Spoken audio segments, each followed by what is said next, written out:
Vamos então para essa nossa mesa sobre os cuidados paliativos em doenças raras.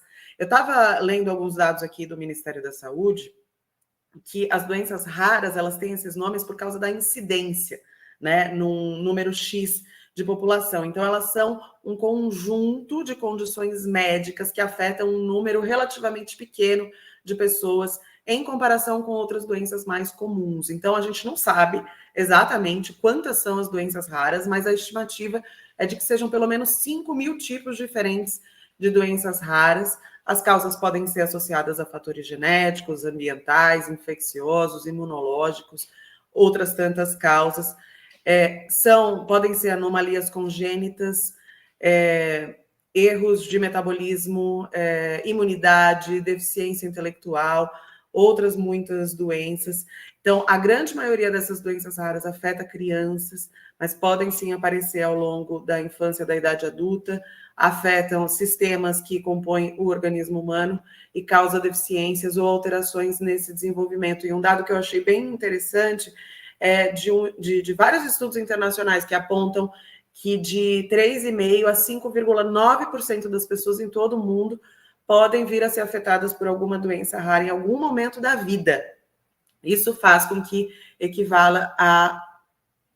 equivaleria, né, a uma estimativa de 263 a 446 milhões de pessoas em todo o planeta. Então, a gente está falando de doenças raras, mas muitas pessoas sendo afetadas aí nesse sentido. Então, a gente precisa olhar. Ó, o cachorro já latiu, mas vamos lá.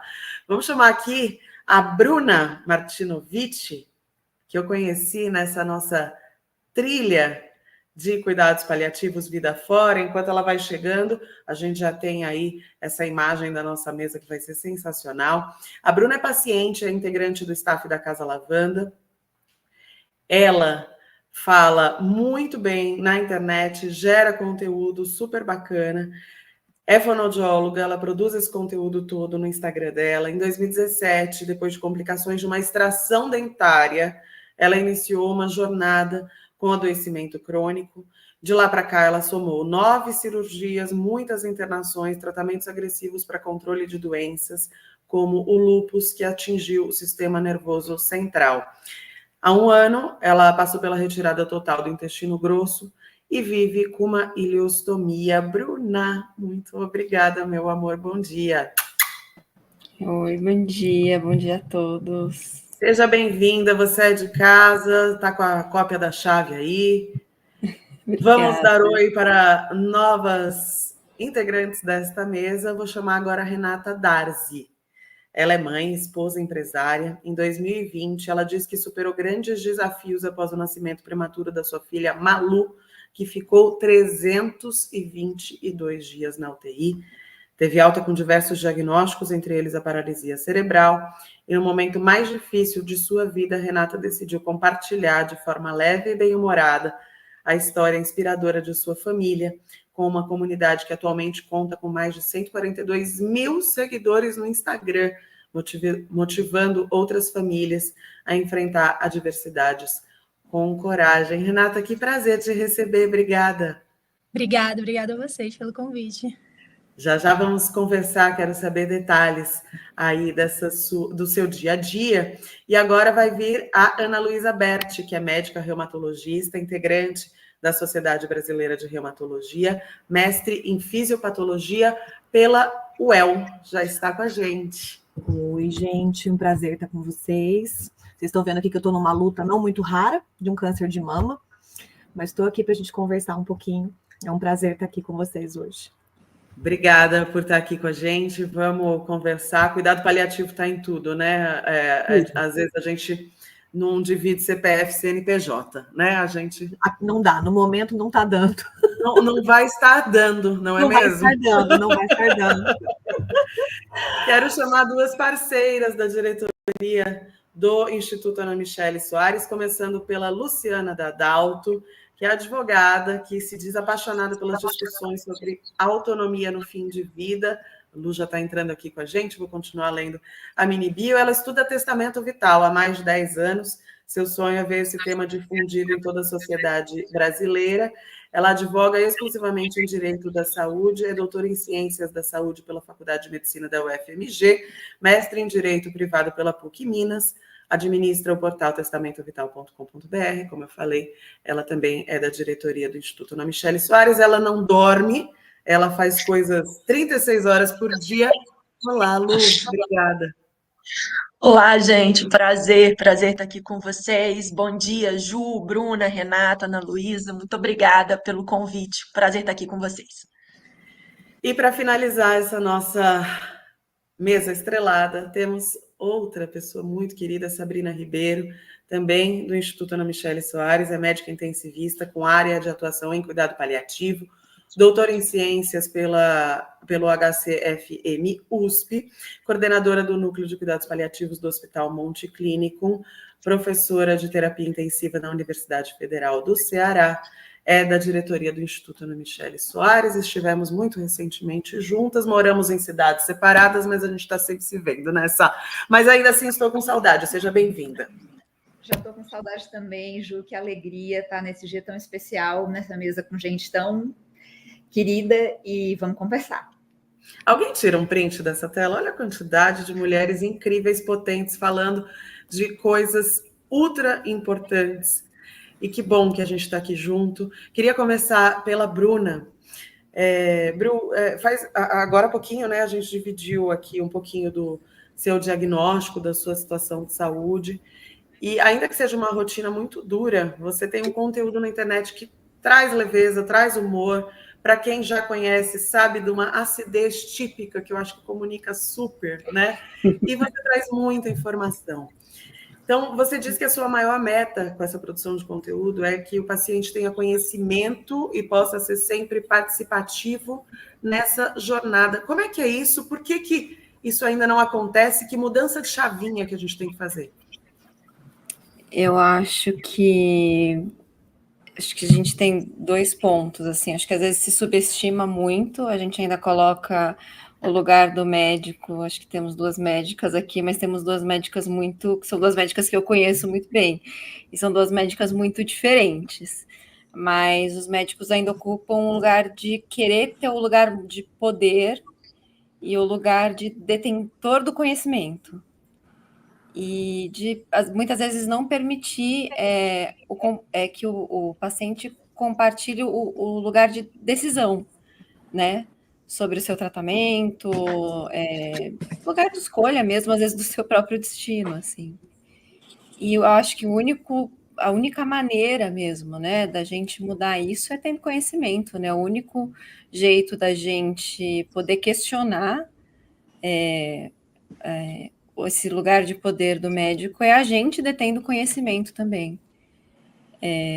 Então, né, saiu um vídeo agora, né, sobre o corticoide, que eu falo do corticoide. Então, assim, o único jeito de eu questionar a dose de um corticoide, o uso do corticoide, do porquê que eu tô tendo que usar esse corticoide, é o paciente sabendo sobre ele, né?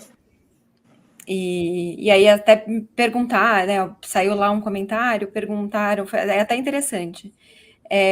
Uma pessoa perguntou uma coisa X do corticoide. E a resposta de um profissional da saúde, que nem se formou ainda, tá? Porque aí eu entrei no Instagram do rapaz. A resposta dele era: porque você orientado pelo profissional de saúde. Então a resposta dele, ele não respondeu a pergunta do paciente.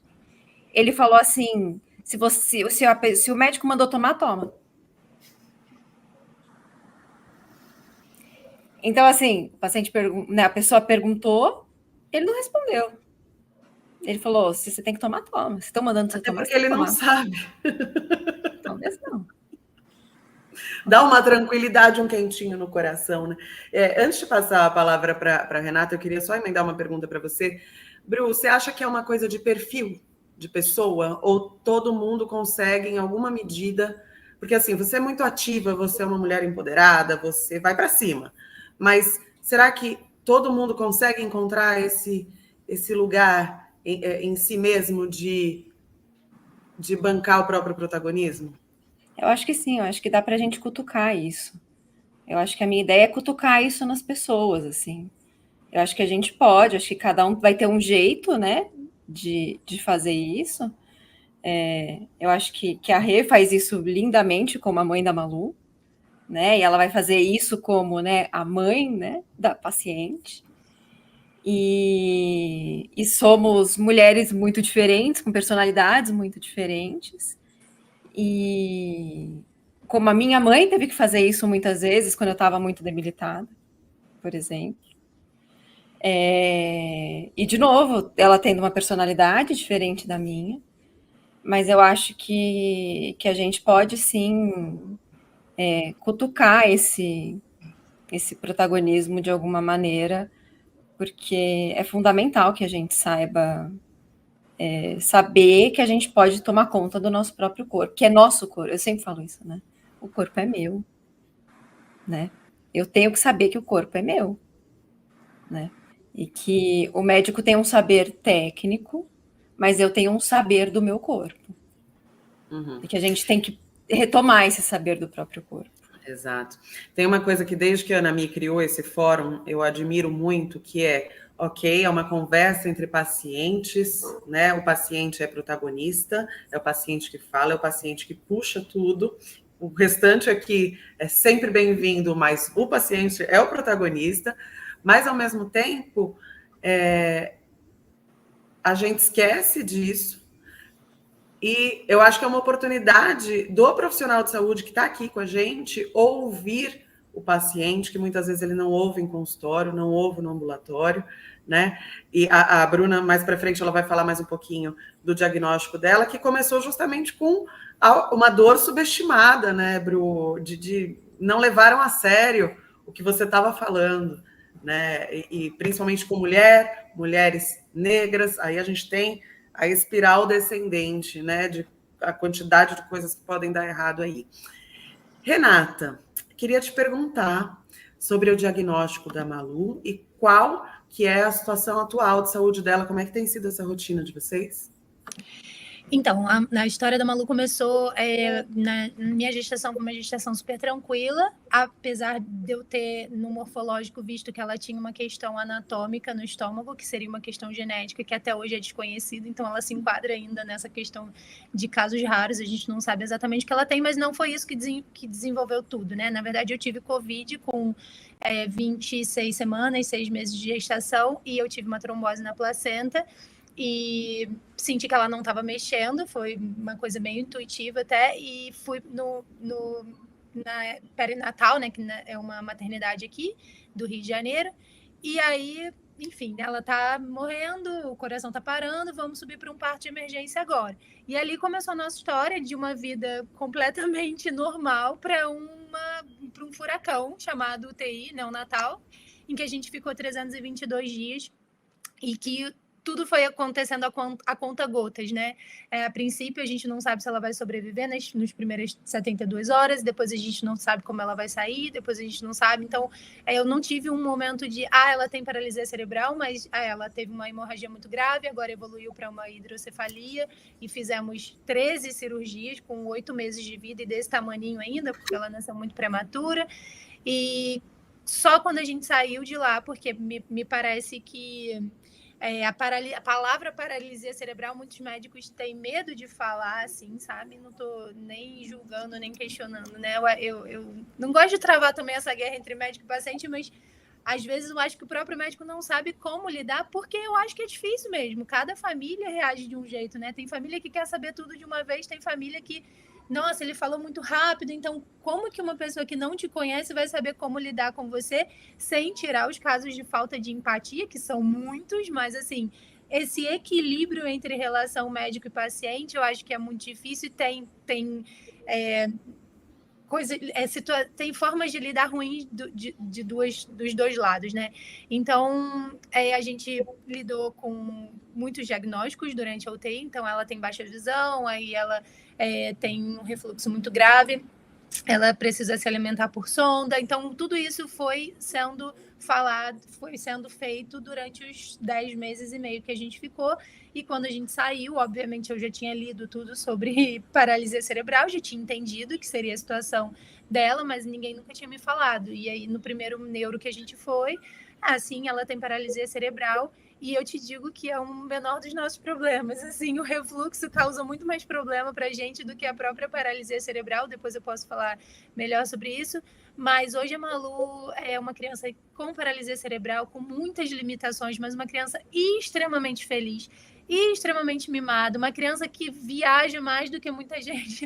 Ela tem uma rotina mais pesada que a minha de atividades. Ela recebe mais carinho que eu, porque a família inteira abraçou a ideia, né?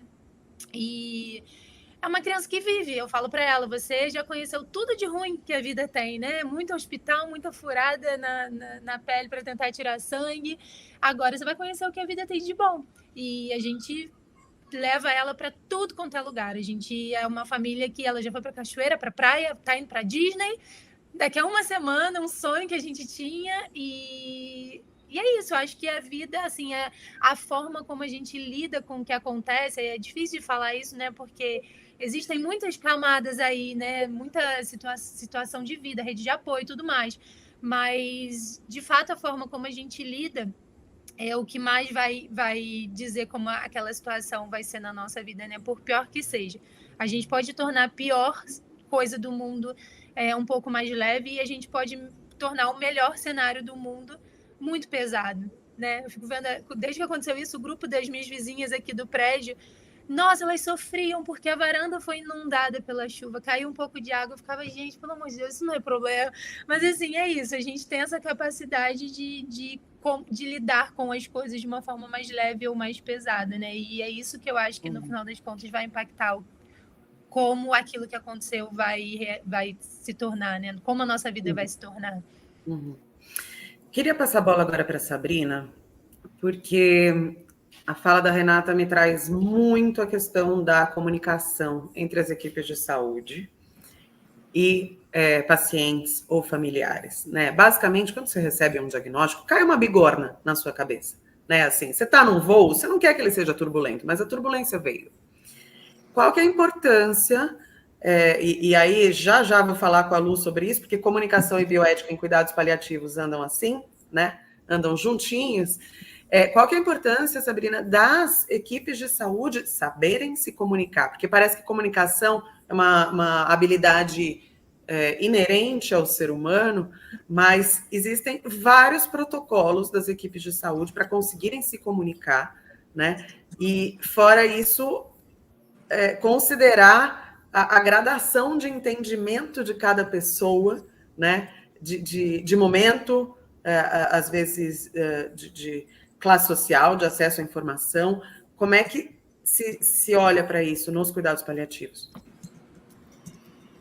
Eu acho que a fala da Renata foi muito interessante no sentido que ela traz que, olha, cada pessoa é de um jeito. Tem gente que quer saber mais, tem gente que quer saber menos, tem gente que quer que seja mais explicado, tem gente que quer que seja menos explicado, mais resumido. Facilita para mim, fala só o essencial, né? Agora, uma coisa que é um princípio básico e que supera qualquer protocolo é que se você está no voo e começou a ter turbulência, se a pessoa está lá gritando e chorando de medo, completamente desorganizada, não adianta você dizer, olha, estamos passando por uma área que está na atitude tal, que vai durar. Não adianta, a pessoa não vai entender. Então, o que você tem que fazer é acolher essa emoção e esperar ela baixar um pouquinho. Esperar que a pessoa se reorganize, para você, então, conseguir que ela tenha algum tipo de sincronia cognitiva com você, né? Então, existem vários protocolos de comunicação, só que eu acho que o mais importante é a gente entender que a comunicação é sempre sobre o outro, é sempre sobre a necessidade do outro, né? Então, eu posso ter chamado uma conferência familiar para decidir se eu vou fazer ou se eu não vou fazer uma traqueostomia. Mas se a preocupação da família que está vindo é porque o paciente está inchado, eu vou começar por aqui para poder chegar ali. Então, eu acho que a grande coisa da questão da comunicação é entender que não existe uma fórmula mágica, que se a gente só repetir o que a gente faz para sempre, a gente não vai aprender. A gente tem que observar outras pessoas, a gente tem que fazer debriefing. Fez uma reunião familiar com o enfermeiro, com o psicólogo, vamos conversar o que funcionou, o que não funcionou. Existe um talento que é inato, mas é uma habilidade que pode ser desenvolvida. E esse desenvolvimento depende muito de saber escutar o outro de verdade, não pensando no que você vai contra-argumentar, escutar de verdade, assim. E de individualizar isso para a necessidade de cada pessoa.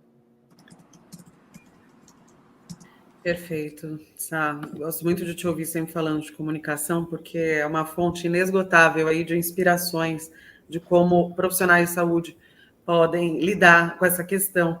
E aí, queria, Lu, conversar contigo sobre essas duas retas juntinhas e paralelas sobre a qual a gente estava falando, de comunicação e de bioética, né? De como é que a bioética, a comunicação tem que trabalhar em prol de garantir a autonomia do paciente, de alinhar a expectativa de familiares.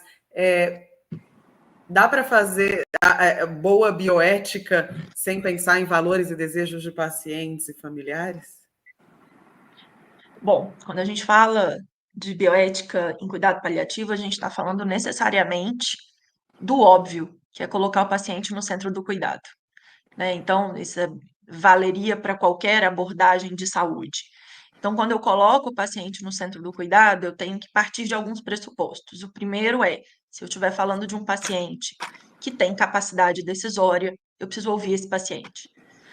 Ele é que vai me dizer como é que eu vou me comunicar com ele, né? Ele que vai me dizer se ele quer muita informação, pouca informação. Se ele não quer, ele vai dizer, não quero, fale com o meu familiar. Então, a gente precisa colocar esse paciente no centro do cuidado. E colocar o paciente no centro do cuidado significa necessariamente entender que naquele momento, todo mundo que está ao redor dele, profissionais de saúde, familiares, está menor do que ele. Então, a pessoa maior, o mais importante, o foco é o paciente, vamos escutar ele. Quando a gente está falando lá na pediatria, né, o caso da Renata com a Malu, a gente vai sofrer, nós vamos ter algumas alterações aí, porque quem vai falar para o paciente a priori são os familiares. Então, eu vou ter que escutar os pais da Malu para entender o que para eles faz sentido dentro desse cenário. Acho que o nosso maior desafio, Ju, é quando esses quereres são contraditórios ou quando eles se esbarram, né? Quando o que o paciente quer é diferente do que o familiar ou é diferente do que o profissional de saúde deseja ou conhece, né? E aí, trazendo a fala da Bruna sobre desconhecimento, e eu estou lendo o pessoal aqui no chat, acho que é preciso ter humildade também para dizer, eu não conheço sobre isso, e eu vou atrás da informação. Eu nunca ouvi falar, ou eu não sei qual é o melhor caminho, mas eu vou pesquisar, procurar esse melhor caminho. Mas eu acho, Ju, que nessa realidade brasileira, a gente precisa dar um passo atrás para dizer para esse paciente, para informar para esse paciente que ele tem direitos. Porque para eu colocar uma pessoa no centro do cuidado e falar para ela, você é importante, a sua fala é importante, o seu querer é importante, eu preciso dizer para ela que ela pode falar. E a maior parte dos pacientes no Brasil hoje entendem que eles não podem falar, porque eles estão numa situação hierarquicamente inferior a um sistema de saúde. E eu não estou falando de profissional X, Y, Z, mas de um sistema. Então, eu acho que a gente precisa começar aí, a dizer para as pessoas que estão doentes que elas importam. E acho que a Ana me trouxe isso para a gente, né, no cuidado paliativo. De falar, opa, peraí, conversa começa comigo. A conversa começa vocês me ouvindo. Acho que esse é isso que a gente precisa entender. E o que a bioética vai trazer para a gente nesse contexto é dizer, olha, dê voz para o paciente. Reconheça que ele é uma pessoa. Reconheça que ele tem um direito de se manifestar. E que nós, enquanto sistema, enquanto partícipes do sistema, temos o dever de informar e dar voz a essa pessoa. Maravilhoso, Lu, maravilhoso. Ana Luísa, queria entender um pouquinho melhor, porque eu estava falando no comecinho da nossa mesa, né? A gente tem uma infinidade aí de doenças raras e muitas delas estão no guarda-chuva de tratamento em reumatologia, né? Sim. Qual que é a atuação da reumatologia? Quais são as possibilidades? Então, eu acho que você falou muito bem, eu estava vendo a introdução, então você falou de um dado muito interessante, que é aquele de 3,5 a 5,9 da população mundial tem doenças raras. Gente, se a gente for pensar, a doença rara é rara, o universo das doenças raras não é tão raro assim, né? A gente tem inúmeros fenótipos clínicos, dentro da reumatologia a gente tem inúmeras doenças raras, tá? Então, o reumato, por si só, ele é o paciente da zebrinha, né? Eu falo que do paciente raro. Então, a gente tem essa possibilidade hoje de tentar encontrar. Mas eu acho que uma coisa que eu queria pontuar, que eu fiquei muito feliz de a gente estar conversando sobre isso aqui hoje, é a autonomia do paciente. Se a gente está falando de doença rara, a gente está falando de tratamentos com medicações órfãs, a gente está falando de pacientes que não sabem o que assim, às vezes o médico pouco sabe daquela doença. E o paciente, então, fica mais perdido. Aí é que é a grande questão de você dar autonomia para o teu paciente. Eu acho que nunca é tão importante falar de decisão compartilhada como a gente fala aqui. Né? Então, o paciente tem que ter o conhecimento, e quantas vezes, claro, eu falo que dentro da reumato a gente tem gradações de doenças raras. Né? O lúpus, por exemplo, é considerado uma doença rara. Mas, ó, a paciente acabou de falar aqui embaixo, ela faz acompanhamento, é portadora de síndrome rara, síndrome de Marfan, que é uma colagenose primária. Então, a gente tem cada vez mais diagnósticos se multiplicando. O diagnóstico das imunodeficiências, por exemplo, a gente tinha 7 diagnósticos há 10, 15 anos atrás. Hoje são 485 doenças, gente. E eu concordo, Elisa, no cuidado paliativo não tem muito interesse dos médicos nos raros. Querem um especialista X da doença rara, e isso não existe para o mundo. E aí é onde a gente acha que a reumatologia pode tomar um pouco esse papel. A gente tem uma comissão de doenças raras hoje na Sociedade Brasileira de Reumatologia que estuda e que se interessa. Só que isso também tem que ir ao encontro de política pública, né, Lu? A gente tem que conseguir... exato. Então, a gente tem que colocar o paciente no centro de tudo, e a gente tem que começar a conversar entre nós. Trazer fóruns como esse, né? De a gente conseguir conversar sobre as doenças raras. Então, no escopo da reumato, a gente tem desde doenças como o lúpus, que dentro das raras é comum, mas sim, a espondilite não é uma doença tão rara, tá? Muito mais comum do que as pessoas imaginam. Ela já nem entra dentro do escopo das doenças raras, mas isso não quer dizer que você não sofra com ela, que eu acho que essa é a grande questão, né? Então, a gente tem frequências diferentes, então, dermatomiosite, polimiosite, mesmo o BC, que são doenças relativamente raras, mas que a gente consegue ter tratamentos hoje pelo SUS. Então, o escopo da reumato é mais nesse sentido. Então, a gente está sempre procurando, eu falo que o comum do médico é procurar manifestações comuns de doenças comuns. Um segundo passo no reumato é procurar manifestações atípicas de doenças comuns. E se a gente for entrar no raro, é manifestação atípica de doença atípica. Né? Então, mas a gente precisa ter esse olhar para o paciente. E eu acho que humanizar um pouco mais esse olhar, eu acho que uma coisa que foi na fala de todas é essa questão da autonomia. Eu acho que o mais importante é o paciente poder... Eu estou nesse momento, né, que eu sou paciente médica, e eu sou uma paciente que, incrivelmente, não quero saber de tudo. Eu falo que, assim, eu sou médica, eu estou em tratamento de câncer de mama, um HER2, quero saber a superfície. Eu não fui estudar a bula dos meus quimioterápicos, como outros médicos poderiam pensar em fazer, não foi o caso. Então, é isso, cada um vai ter uma forma de enfrentamento diferente, né? O papel da reumato hoje eu vejo como um dos profissionais, os imunologistas também fazem muito esse papel dentro das imunodeficiências, os geneticistas, mas que a gente tem um papel bem importante dentro das doenças raras, mas também é nosso papel, eu falo que o reumato geralmente é um médico muito estudioso, a maioria que eu conheço são muito estudiosos, mas às vezes falta um pouco essa empatia, né? Então a gente precisa... A Bruna só chacoalhou a cabeça, concordando. A gente tem que entender isso melhor, a gente tem que dar autonomia para o paciente, né? Eu falo que minhas consultas são muito demoradas, eu explico bastante, eu tento entregar um pouco na mão do paciente algumas decisões que são muito importantes, né? Como é que você vai ter evidência científica robusta para tratamento de doença, que a doença é rara, gente. A gente se baseia em relato de caso, então mais do que nunca é importante a gente ter essa questão da decisão compartilhada. Né? Então, olha, a gente pode fazer isso e tentar fazer isso, o que você pensa disso, o que pode acontecer é isso.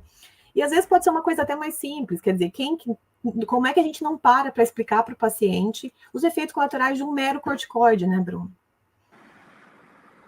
Isso acontece com frequência. É o que o jovem médico, que infelizmente não está sendo muito bem informado, respondeu ali, né? Tem que tomar, toma. Como assim? Isso é sacerdotal, isso não existe mais, gente. A gente não tem mais papel para esse tipo de médico hoje. A ideia é dar autonomia para o paciente. Eu sempre brinquei muito com meus pacientes, que eu falo assim, gente, se eu morrer, como é que faz? Você não sabe o que você tem, você não sabe o que você toma, por que você toma? Como é que não adianta só dar uma cópia de prontuário. O paciente tem que entender o que ele está passando. Né? Não, e é curioso, né? Porque a gente está falando aí de sintomas complexos e de efeitos colaterais que podem ser também muito incômodos, e que aí é justamente onde os cuidados paliativos mais podem atuar, né, Sabrina? De pensar em minimizar sintomas, desconfortos, dores, náuseas, e se você não sabe que aquilo vai acontecer com você, você não consegue nem se antecipar ao problema, né? Como é que os cuidados paliativos podem jogar junto aí? E aí a gente vai falar de doenças raras de uma forma genérica, né? Mas como é que os cuidados paliativos podem olhar para esses sintomas, para os efeitos colaterais e jogar junto com a equipe de tratamento? Tá muda, Sá? Desculpa, tá meio barulhento aqui, época de campanha eleitoral. Vamos que eu vamos. acho que a fala da Ana Luísa foi maravilhosa quando ela disse, como assim tem que tomar, né? Eu falo muito na UTI que ninguém tem que coisa nenhuma, sempre são opções, né? E acho que a fala dela foi muito feliz também sobre a questão do diagnóstico, porque nem sempre os pacientes chegam para a gente com o diagnóstico da doença rara. E como é que eu, que não sou uma especialista, lido com esse paciente na UTI ou no cuidado paliativo? Eu acho que o primeiro passo é escutar o paciente e valorizar os sintomas. E se esses sintomas não se encaixam, você vai estudar. E se você vai estudar e você não encontrou a resposta, você pede ajuda. Você pede ajuda para a Ana Luísa, você pede ajuda se você estiver na UTI para um colega mais experiente do plantão, você pede ajuda para o Google, você pede ajuda para o UpToDate, para quem, né? Porque às vezes a gente realmente não vai chegar a um diagnóstico. O que não quer dizer que a gente não consiga atender a necessidade do paciente naquele momento. Então, eu não preciso ter certeza absoluta do diagnóstico da dor para tratar a dor. Eu posso saber só o padrão, é um padrão neuropático, então esse remédio é melhor, esse aqui, né? Eu não preciso saber exatamente qual é a causa da fibrose, se é o refluxo ou se é a doença de base, para eu tratar a falta de ar, né? Então, eu acho que, assim, ao mesmo tempo que a gente tem que trabalhar muito junto com o especialista e reconhecer que o paciente, nesse caso, muitas vezes, quando ele já é diagnosticado há alguns anos, ele é o especialista nessa condição. Ele sabe muito mais do que você sobre aquilo. Dá tempo para contar uma historinha curta? Eu recebi um paciente com Duchenne, distrofia muscular de Duchenne, uma doença degenerativa, vai perdendo força muscular na UTI, e ele estava com uma sepse. E nesse caso, a especialista era a mãe. Era um paciente que já usava BiPAP, já usava auxílio para respirar, e a gente ficou muito preocupado de, enfim, de fazer medidas invasivas e ele ficar com uma qualidade de vida muito ruim. A mãe olhou e falou, doutora, meu filho já passou por 2 situações parecidas. Ele quer viver, ele tem prazer em viver e ele vai ficar bem. E a senhora pode fazer aí as coisinhas e a senhora vá lá. E lógico que mesmo quando a gente institui algo invasivo, a gente sempre institui com maior cuidado para que isso não traga sofrimento para o paciente também. Esse paciente acabou não sendo entubado, ficou com suporte de droga vasoativa, enfim. E ele ficou ótimo. E ele tirou a sonda nasointeral, reabilitou a alimentação, reabilitou a fala, pediu café com leite. E a mãe saiu muito feliz. E quando ela saiu muito feliz, doutora, aqui é o melhor lugar que eu já fui. Eu falei, por quê? Doutora, porque vocês me escutavam. Porque quando eu falava que ele estava com dor, vocês acreditavam. Porque quando eu falava que o problema era que ele estava com saliva demais, ele estava engasgando, vocês escutavam. Só que, na verdade, escutar foi o mais importante para a gente poder dar esse melhor cuidado. Então, eu acho que, especialmente com um paciente que já acompanha há muito tempo e você bate com ele, sei lá, na emergência, na UTI, num lugar em que você não está preparado para isso, entender que o paciente é o especialista também te ajuda demais nessa condição. E é muito louco que você traga isso, Sá, porque como é impressionante a quantidade de profissional de saúde que subestima o que o paciente está dizendo. Então, mais do que ter lido sobre isso ou aquilo, não, eu estou com uma dor que é concreta e que é absurda e eu preciso de ajuda. E especialmente, só colocando uma camada, quando é alguém de baixa escolaridade. Porque eu ia comentar isso, Sabrina. Não tinha terminado o primário, entendeu? Falta de escolaridade formal não é falta de conhecimento ou de sabedoria. Perfeito. Eu acho que essa é a grande dificuldade, né, gente? É a gente como profissionais, e isso eu faço meia-culpa da medicina como um todo, é conseguir escutar. É parar dentro da instituição, seja dentro de uma UTI, é parar e escutar o paciente, que é quem realmente sabe o que está passando, porque a gente, infelizmente, ao longo da faculdade, a gente aprende a desconsiderar algumas coisas. Mas mais do que nunca nesse momento, a gente precisa ouvir o paciente, que é realmente nesse momento o especialista, é a pessoa que convive com aquilo desde cedo. A doença rara, por exemplo, ela pode se manifestar, então 70% dos casos são na infância, mas a gente não pode esquecer que 30% vão se manifestar na idade adulta, gente. Né? Então, o paciente pode ter convivido com aquilo por anos, então realmente ele sabe mais do que você. Mas a questão é ter a humildade de parar e escutar o paciente. E é onde o cuidado paliativo tem que entrar, e a gente tem que parar de vincular, inclusive dentro da medicina, o cuidado paliativo, é o paciente que não tem o que fazer, vai morrer. Essa mentalidade tem que mudar de uma forma urgente. Né? Mas perfeito. Exatamente. Sempre lembrando aí a definição da OMS que os cuidados paliativos devem ser ofertados no momento do diagnóstico de uma doença ameaçadora de vida. Pode ela ter cura? Sim, por favor. Pode não ter cura? Vamos cuidar, né? Pode ela estar perto da terminalidade?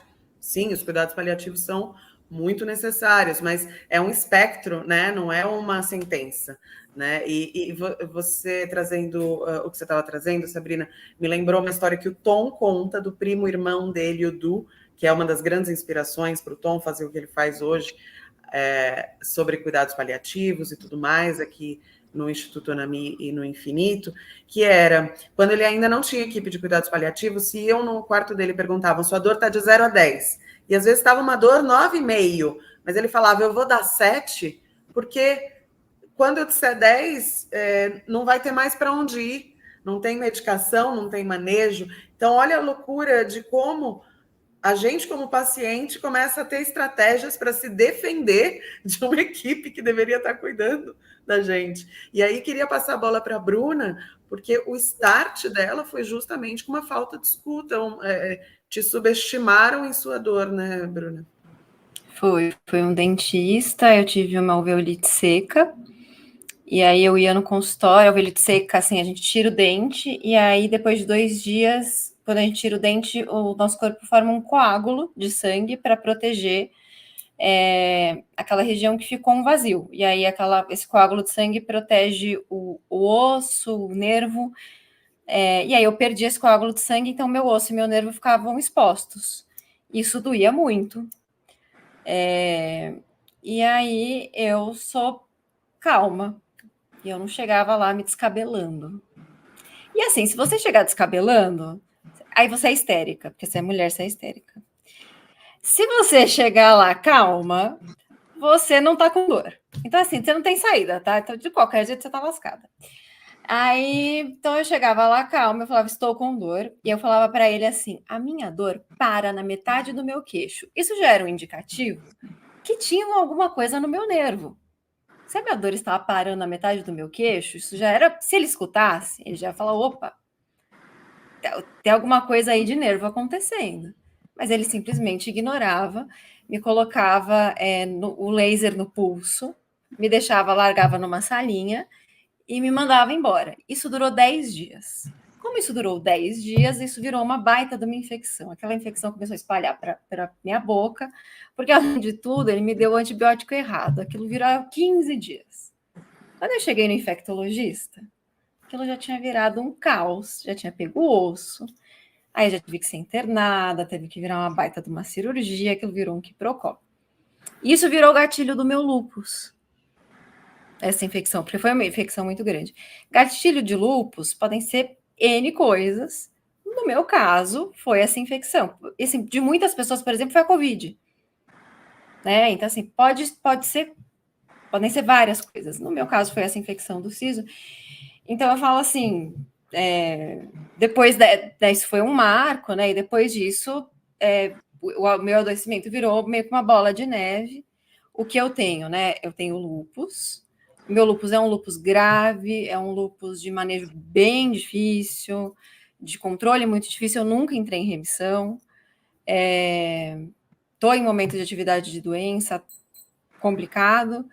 E eu tenho também a síndrome de Ehlers-Danlos, que foi o que fez eu perder o meu intestino grosso. Que, além de ser uma doença rara, é uma doença com uma evolução muito atípica. No meu caso, foi muito atípica. Eu não conheço absolutamente... Eu conheço muitos pacientes com Ehlers-Danlos. Eu não conheço nenhum que perdeu o intestino grosso. Na comunidade internacional e na comunidade aqui dentro do Brasil. Eu não conheço ninguém que perdeu o intestino grosso. Então, é o que a Ana Luísa falou.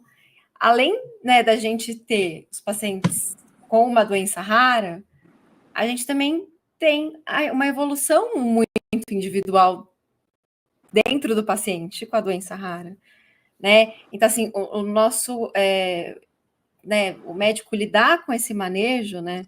Eu falo assim, gente, não tem artigo com um N grande para saber o que fazer comigo.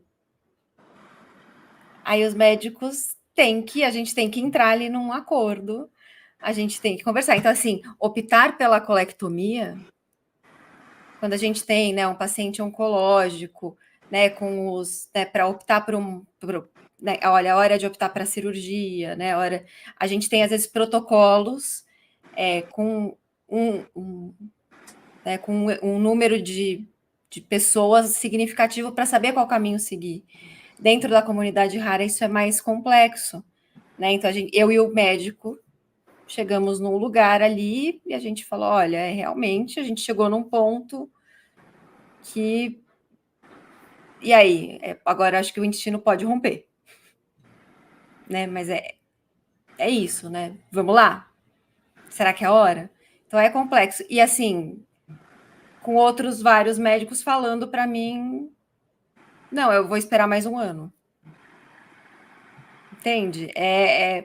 A coisa do paciente raro tem essa complexidade e por isso eu volto a dizer a importância, né, do paciente ser ouvido e era muito interessante porque eu falava assim, eu virei para um médico, eu falei assim, eu quero uma ileostomia.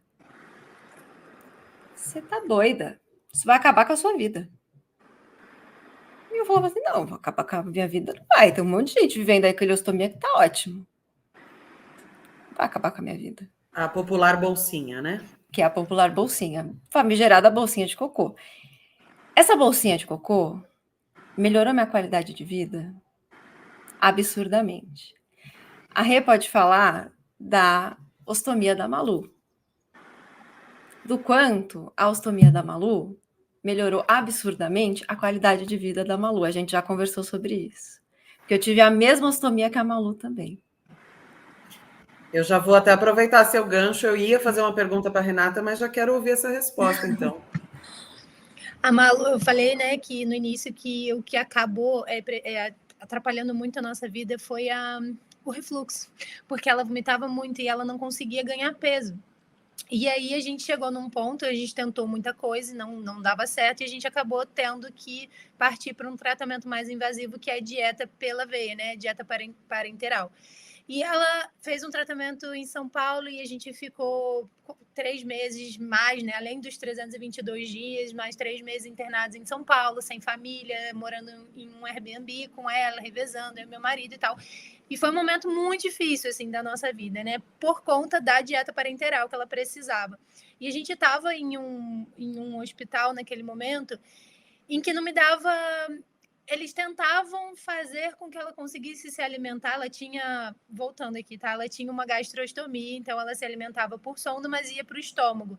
E ela não tolerava. E aí entra aquele diagnóstico da gestação de que o estômago dela era mal posicionado, que a gente não sabe até hoje exatamente o que é, já fizemos vários exames e tudo mais. Então a gente ficava indo numa bola de neve, né? A gente tentava fazer com que ela se alimentasse, ela não conseguia, ela sempre com a dieta parenteral. E aí a gente não conseguia viajar, a gente não conseguia viver, a gente não conseguia fazer nada. E aí eu falava, a gente não consegue colocar essa sonda jejunal lá para o intestino. Aí em São Paulo eles falavam, não dá, isso aí só com 8 anos de idade, não pensa nisso agora, não dá. Eles só falavam, não dá. E tá bom, não dá. E aí a gente viveu 1 ano e meio com essa dieta pela veia, com muitas internações, porque quem, né, é mais risco de infecção, qualquer febre você acha que pode ser uma infecção, né, direto na veia, então pode ser no catéter, você tem que correr para o hospital. Então foi um momento assim, pós UTI, quase 10 meses e muitos, né, quase 11 meses, a gente acabou também sofrendo em casa, né? Ela ficava mais tempo no hospital do que em casa. E aí a gente começou a procurar outras opiniões, outros médicos. E a gente encontrou uma médica, que eu acho que a Bruna até falou, fala sobre isso, que ela entendia o que a gente queria, né? Em São Paulo, eu acho que, não São Paulo, tá, gente? Esse tratamento que a gente fazia em São Paulo, né? A cabeça delas é que ela tinha que estar com tudo perfeito, assim, ela tinha que estar com as taxas perfeitas. E a gente já tinha entendido que a Malu não seria uma criança que teria tudo perfeito aos nossos olhos, né? Ela seria a Malu, e que a gente queria que ela vivesse, a gente não queria matar um exame de sangue perfeito, a gente queria que ela vivesse com o exame de sangue ok, não precisava tirar nota 10, se ela passasse de ano já estava ok. E aí a gente conheceu essa médica, essa pediatra, que ela falou assim, vamos tentar colocar a sonda no intestino, porque é a única chance que eu vejo dela sair dessa dieta parenteral para ela viver.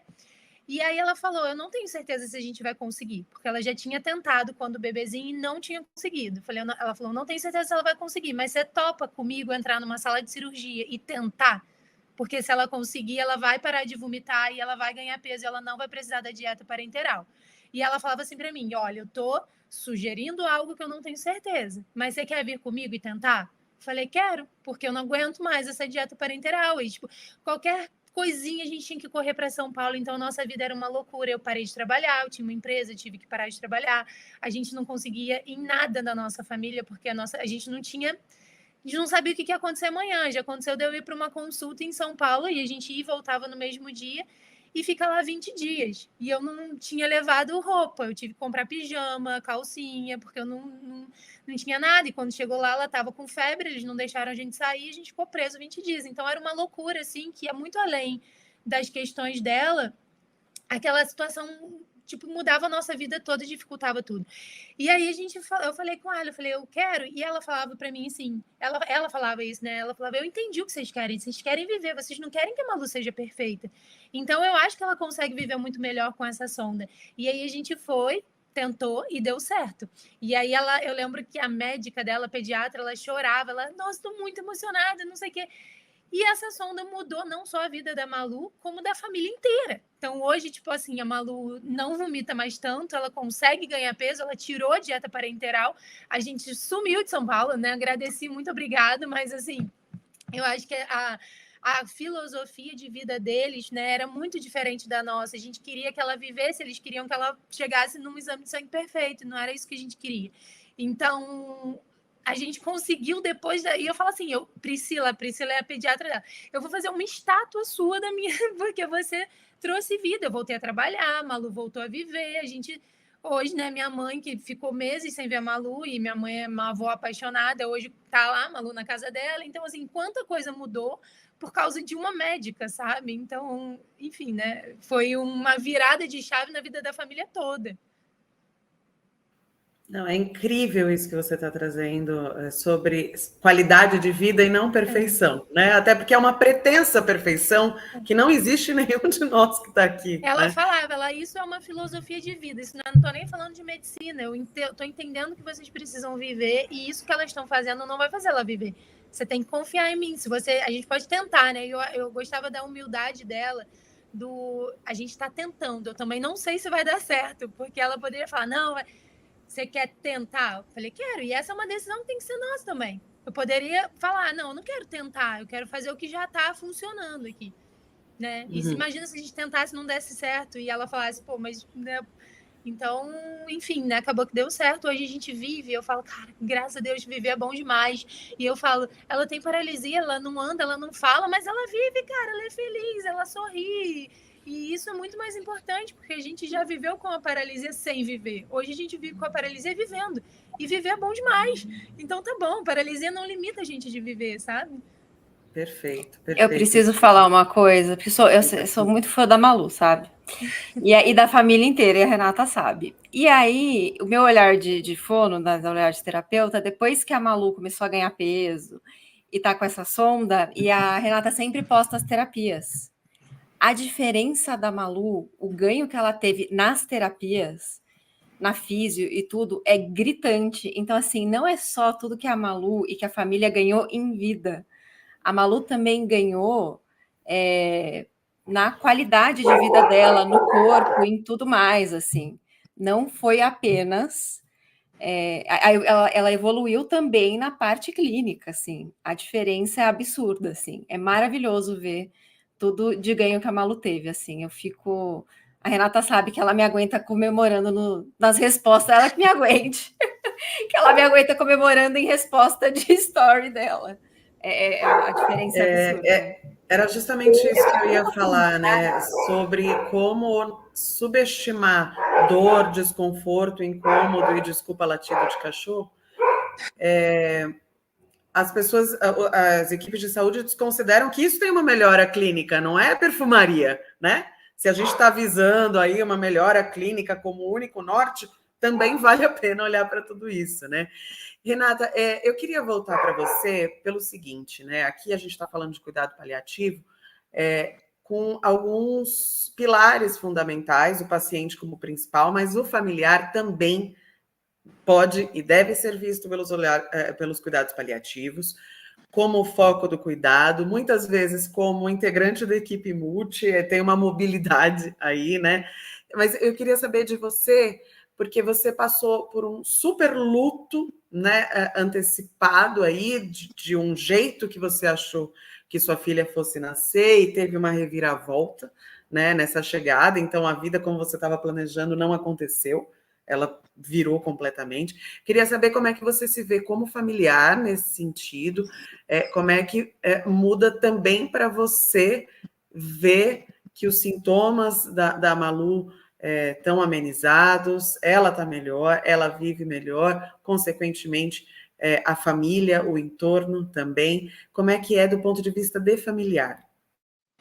Então, assim, no início, tudo era muito difícil, né? E a gente, eu sempre falo assim, a primeira coisa que a gente tem que fazer é cuidar da nossa cabeça, porque quando acontece algo assim com um filho, você pensa que todo cuidado ele tem que ir para o filho.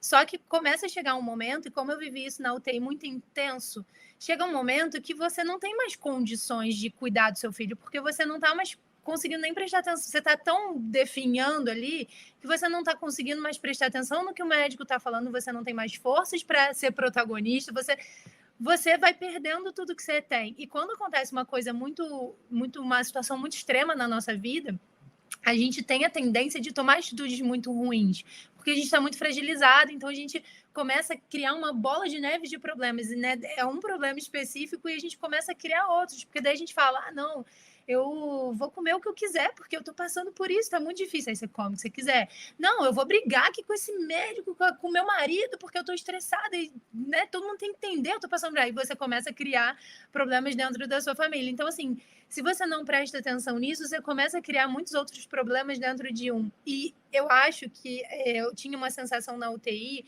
que era assim, essa situação não vai mudar, não tem por que eu fazer terapia, porque minha filha sempre, no melhor dos cenários, a minha filha sempre vai precisar de mim, e isso é muito difícil. No pior dos cenários, eu não vou ter mais ela, então muito ruim. Qualquer situação que acontecer vai ser muito ruim e a terapeuta não vai poder mudar isso. Então, o que adianta eu ficar falando para o terapeuta que só que às vezes a situação ela não vai mudar, mas a sua cabeça diante da situação ela vai. E isso muda tudo. Então tem coisas que a gente sofre que de fato a gente vai sofrer porque não tem como a gente mudar, mas tem coisas que a gente sofre e que são construções da nossa cabeça e que a gente pode desconstruir. Por exemplo, eu nunca vou deixar de sofrer quando eu preciso, a gente ainda tem internações e que é muito difícil pegar a veia dela porque já foram usadas todas as veias do corpo dela e hoje em dia é difícil tirar um sangue. Eu nunca vou deixar de sofrer vendo ela ser furada em 200 mil veias sem conseguir, porque isso é sofrido e eu não posso mudar isso. Mas eu posso deixar de sofrer quando eu vejo uma criança da mesma idade dela que anda e ela não. isso é modificável na minha cabeça quando eu ressignifico isso, né? Na minha cabeça, essa expectativa que eu tenho em cima dela. Então, isso pode acabar, né? Eu posso deixar de sofrer quando... Eu tinha até anotado aqui alguma coisa para falar. Ai, deixa eu lembrar aqui. É como a gente reage ao que acontece para a gente, né? Eu também, eu acho que tem que sofrer e não tem gradação de sofrimento.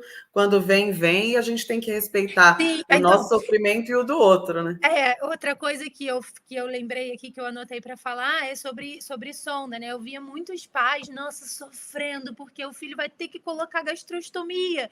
Sendo que, caramba, como que a gastrostomia já ajudou a gente, porque a gente não conseguia sair do hospital sem ela se alimentar, e a jejunal também. Então, assim, tem coisas que a gente sofre, mas que são a solução. Isso eu posso deixar de sofrer porque ela vai usar uma cadeira de roda e isso vai ajudar ela. Então, assim, a gente consegue deixar de sofrer por coisas que, às vezes, a gente que construiu como o ideal e que não são. Então, acho que a primeira coisa é a gente cuidar da nossa cabeça, Então, eu preciso fazer exercício porque eu já era ansiosa com tudo isso, eu fiquei muito mais ansiosa. Então, quando eu entendi que para eu cuidar bem, isso é clichê, mas isso é muito real. Para eu cuidar bem dela, eu precisava cuidar de mim também, para eu conseguir impor minha opinião diante de um médico, para eu conseguir não acreditar quando alguém me olha com cara de dó, né? Porque a gente vive uma situação extrema, as pessoas já te olham e falam, ai, ela tem paralisia. Aí eu já falo, tem, mas ela é tão feliz, gente. Ó, você tem que ver. Ela vai na praia, mas isso eu consigo fazer porque eu tô bem. Se eu não estivesse bem, eu não ia conseguir fazer. Então, assim, nem todo mundo consegue entender isso, nem todo mundo consegue fazer isso, né? Porque tem muitas pessoas que são mães solos e que não têm rede de apoio e tudo mais, e que às vezes não conseguem sair desse cenário mesmo, né? Então, assim, eu diria que tentar o quanto a gente pode dentro da nossa realidade, cuidar da nossa cabeça, vai fazer com que tudo fique mais leve. E às vezes a gente não consegue mudar o que é, mas a gente consegue mudar a nossa cabeça diante do que é. E isso muda todo um cenário e faz tudo ficar diferente, né? Então, acho que se eu pudesse falar uma coisa, seria: acredite que o autocuidado é importante, sim, né? Nossa, casamento, quantas pessoas se separam na UTI? Sim, Mas é porque você está descompasso estressado. de Você está expectativas, estressado, né? aí você desconta em quem? Na pessoa que está do seu lado, e aí você cria outro problema, porque o seu casamento ficou uma merda, né? Então, tentar se centrar antes de mais nada e tudo no final vai acabar ficando um pouco mais leve, ainda que seja uma situação Mais muito extrema. possível, né? Mais possível, Mais possível. Gente, eu tinha um monte de pergunta ainda para fazer para todas, porque eu estou adorando essa conversa, está muito gostosa, mas eu estourei meu tempo e vou estourar mais um pouquinho, porque eu quero fazer uma última pergunta para a Bruna, como protagonista aqui, como paciente. E muito rapidinha, Bru, assim, uma frase, o que você diria para uma pessoa que tem uma doença grave e acha que cuidados paliativos não são para ela? Eu já ouvi isso na minha última internação de UTI. Um médico falou assim, mas cuidado paliativo não é para você, né? Eu acho que é outra coisa que, infelizmente, o paciente ainda vai ter que brigar. Acho que ainda tem esse imaginário de que o cuidado paliativo é só para o paciente oncológico. Mas o cuidado paliativo só tem a somar. Eu acho que ainda tem um estigma muito forte. E cuidado paliativo é só para ganhar em qualidade de vida, né? E então, assim, na hora que ele entrou na minha vida, ele melhorou o manejo da minha dor, o manejo dos meus sintomas. Então, eu gostaria só de lembrar que ele é um cuidado mesmo, que eu acho que antes do paliativo, ele é um cuidado. Uhum. Então, ele é um cuidado que vem para somar. E como a gente, né, como vocês estavam falando antes da nossa mesa, ele é um cuidado que ele vai ser ampliado e ele está disponível para todos, né? E que a gente busque eles, né, que a gente busque esse cuidado no SUS, em qualquer âmbito, porque é um direito nosso. Bruna Martinovic, Renata Darzi, Sabrina Ribeiro, Luciana Dadalto, Ana Luísa Berti, que prazer conversar com vocês. Obrigada por arejarem nossos pensamentos nessa manhã, nesse quarto Fórum Anami de Cuidados para Pessoas com Doenças Graves. Voltem sempre, a chave da nossa casa já está com vocês. Muito obrigada, bom fim de semana para vocês.